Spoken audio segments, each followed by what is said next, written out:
Hai teman-teman, perkenalkan nama saya Nur Afni Oktaviana, NIM 1944200, TP 12577. Di sini saya akan mempresentasikan mengenai jurnal dengan topik lipid.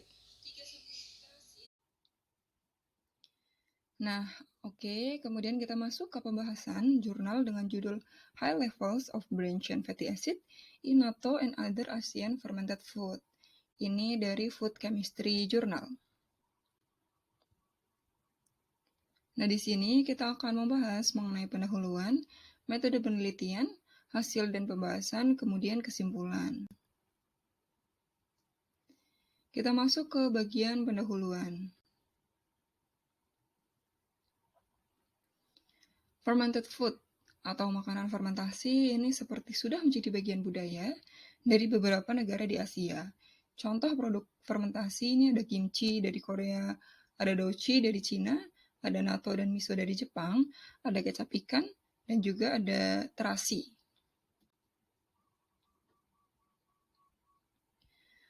Lantas apa sih masalahnya? Di negara-negara Asia ini dilaporkan bahwa konsumsi dari branched chain fatty acid atau BCFA tergolong rendah. Padahal, BCFA ini memiliki efek yang baik untuk kesehatan.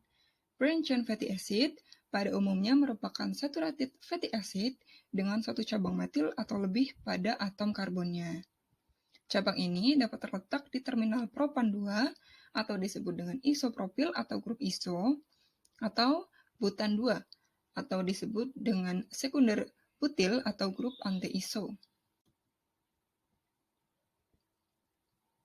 Nah, ini merupakan manfaat dari BCFA, yaitu bisa memicu apoptosis pada sel kanker payudara manusia, bisa mengurangi penanda proinflamasi dalam sel usus manusia, menjaga kesehatan usus, dan juga bisa menghambat pertumbuhan sel tumor.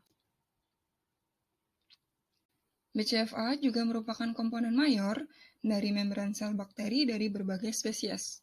Kadar BCFA bahkan mencapai sekitar 95% dari total fatty acid pada membran sel bakteri Bacillus dan juga Lactobacillus.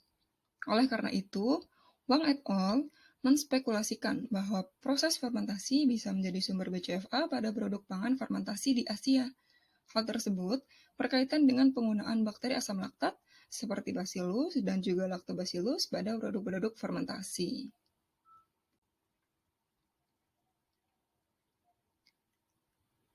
Nah, kemudian tujuan dari penelitian ini adalah untuk menganalisis komposisi BCFA pada produk pangan fermentasi yang populer di Asia, yang diproduksi menggunakan BCFA producing microorganism dan juga tinggi lemak. Kemudian kita masuk ke metode penelitian.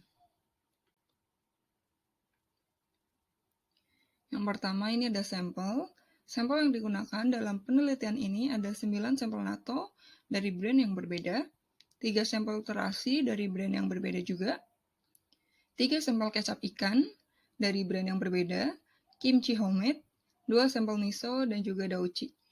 Semua sampel kemudian akan disimpan dalam pendingin dengan suhu 4 derajat Celcius untuk kemudian dianalisis. Nah, untuk metodenya, sampel sebanyak 50-250 mg dari masing-masing produk akan diekstraksi, disaponifikasi, dan juga dimetilasi berdasar pada modified one-step hydrolysis procedure. Total FAM atau fatty acid methyl ester dianalisis menggunakan metode gas chromatography yang dilengkapi dengan flame ionization detector atau FID. Nah, kemudian untuk menganalisis molekul komponen yang sudah dipisahkan melalui sistem GC ini digunakan metode Electron Impact Mass Spectrophotometer atau EIMS. Untuk referensi standarnya ini digunakan ISO 14, anti-ISO 15, ISO 16, anti-ISO 17, ISO 18, dan juga ISO 20. Nah, untuk prinsip kerja dari gas kromatografi ini yaitu pemisahan fisik senyawa organik pada suhu tertentu, di mana senyawa tersebut dibawa oleh suatu gas pembawa menuju kolom partisi. Setiap senyawa akan memiliki kecepatan yang berbeda-beda dalam melewati kolom sesuai dengan nilai kepolarannya. GC dengan split atau splitness injektor berjalan dalam splitness dengan suhu 250 derajat Celcius dan flame ionization detector FID pada suhu 270 derajat Celcius. Untuk gas pembawa yang digunakan ada hidrogen atau H2. Nah, kemudian untuk prinsip kerja dari AMS, ini molekul sampel akan diionisasi oleh elektron. Ion yang dihasilkan kemudian dipisahkan oleh suatu medan listrik hingga mereka mencapai detektor. Alat detektor ini kemudian akan mengubah energi ion menjadi sinyal elektrikal yang kemudian bisa dibaca oleh komputer. Spektrum massa akan mengidentifikasi distribusi dari setiap jenis ion dilihat dari frekuensi ataupun intensitasnya, yang kemudian dibaca dalam mass to charge atau massa terhadap muatan. Oke, kemudian kita masuk ke hasil dan pembahasan. Ini merupakan tabel komposisi dari BCFA pada setiap sampel yang digunakan. Nilai BCFA ini disajikan dalam min plus minus standar deviasi. Dapat dilihat bahwa ISO 14, ISO 15, anti-ISO 15, ISO 16, ISO 17, anti-ISO 17, dan ISO 18 terdapat pada semua sampel, kecuali ISO 18 hanya terdeteksi dalam jumlah yang sangat sedikit dalam NATO. ISO 17 paling tinggi kadarnya dalam terasi, anti-ISO 15 tertinggi dalam NATO, ISO 15 tertinggi di MISO, dan anti-ISO 17 paling tinggi di kimchi. Di sini terasi memiliki jumlah total BCFA tertinggi, yaitu 1,63 plus minus 0,72%.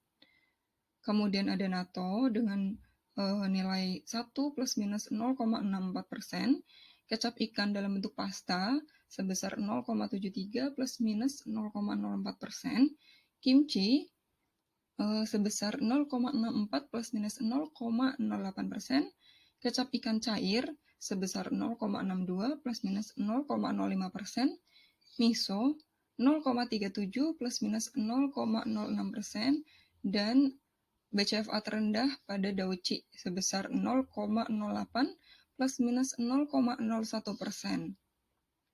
Terasi memiliki nilai BCFA tertinggi karena fermentasi pada terasi ini terjadi akibat aktivitas mikroflora yang beragam. Contohnya ini ada bakteri Bacillus, Pseudomonas, Micrococcus, Curtia, dan Sporolactobacil. Sedangkan Dauchi memiliki nilai BCFA terendah karena dalam penelitian ini tidak ditemukan sampel Dauchi yang difermentasi menggunakan bakteri asam laktat. Sampel yang diperoleh ini merupakan Dauchi hasil fermentasi oleh jamur seperti Aspergillus oryzae dan Rhizopus oryzae. Kadar BCFA dalam kecap ikan ini yang berbentuk pasta itu lebih tinggi dibanding bentuk cair. Hal tersebut terjadi karena adanya perbedaan konsentrasi antara sampel, di mana sampel kecap ikan pasta ini lebih tinggi kadarnya daripada sampel cair.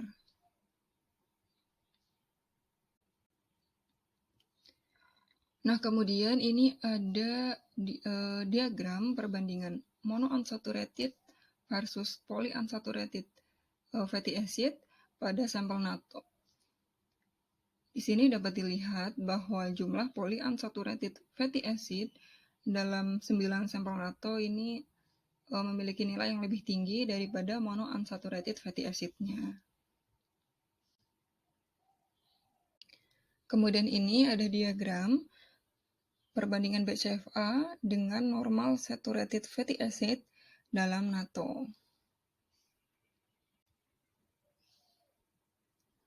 Kemudian ini ada perbandingan kadar BCFA concentration pada NATO, susu, dan juga Bacillus subtilis. Dapat dilihat bahwa di sini NATO memiliki kadar BCFA yang lebih tinggi daripada Bacillus subtilis untuk ISO 14, ISO 15, anti-ISO 15, ISO 16, dan juga anti-ISO 17.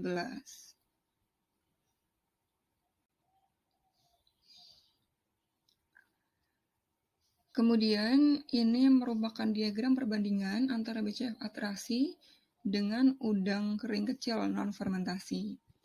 Dapat dilihat bahwa kadar BCFA pada terasi ini jauh lebih tinggi daripada raw materialnya atau udang kecil kering.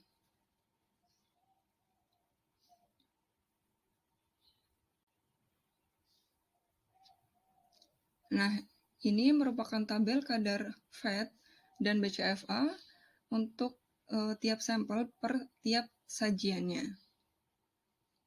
Di sini natto memiliki nilai BCFA yang hampir sama dengan susu sapi untuk tiap takar sajinya. Untuk sampel yang lain, ini memiliki nilai BCFA yang cukup kecil untuk tiap takar sajinya dibanding dengan natto dan susu.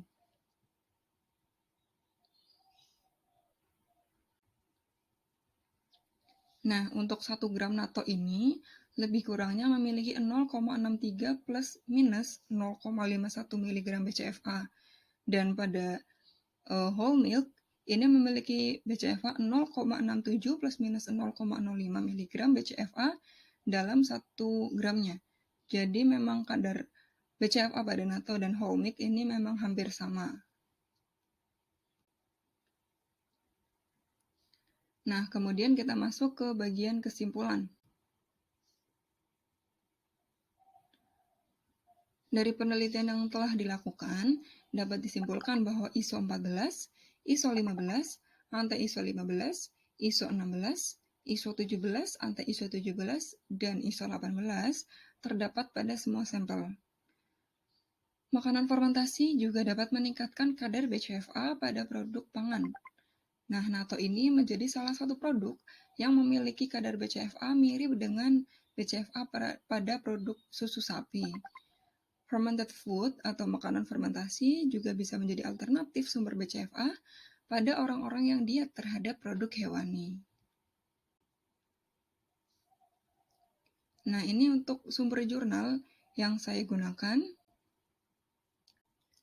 Kemudian ini ada daftar pustaka untuk pengaya untuk memperluas materi dari jurnal tersebut. Sekian presentasi dari saya. Terima kasih sudah menyimak.